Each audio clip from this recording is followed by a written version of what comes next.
श्री राम समर्थ। जुलाई 28।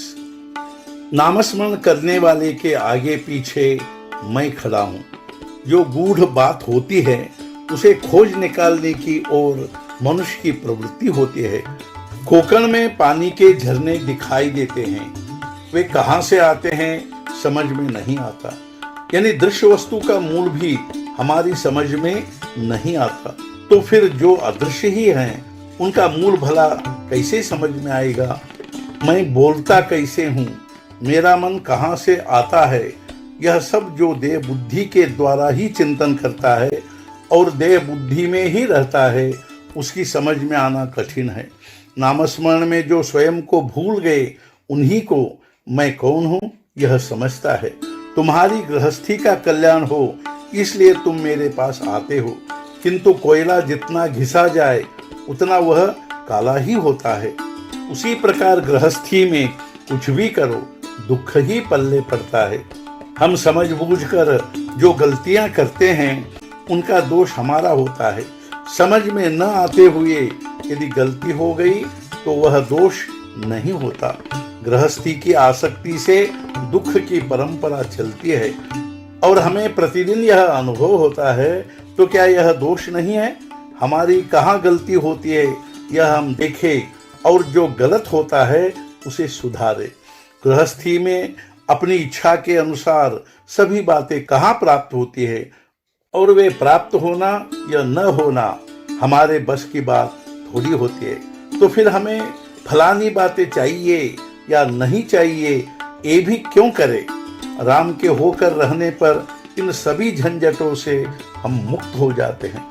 तो हम राम के होकर क्यों न रहे?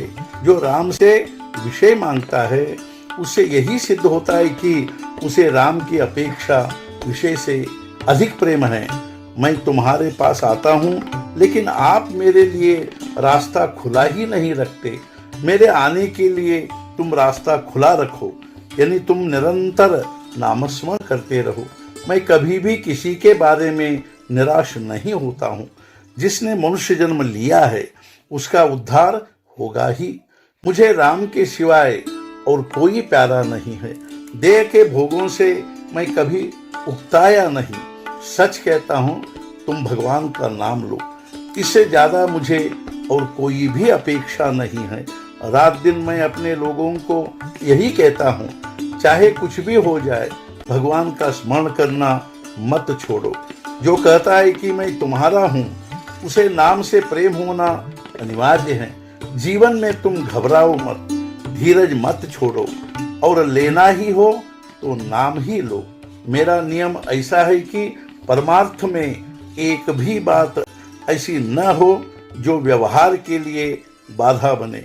मेरे गांव में पैसे की फसल नहीं होती, लेकिन भक्ति की फसल बहुत अच्छी होती है।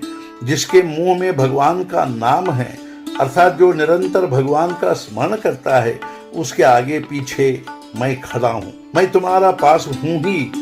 जब वह कैसे हूँ उसका विचार तुम मत करो, तुम केवल नामस्मरण करो, शेष सब मैं करता हूँ।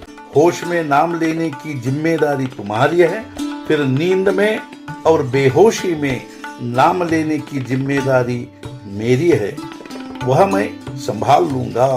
आज का मुख्य विचार, जहां नाम है वहां मैं हूं, यही भरोसा रखो तुम। सद्गुरुनाथ महाराज की जय। जय जय रघुवीर।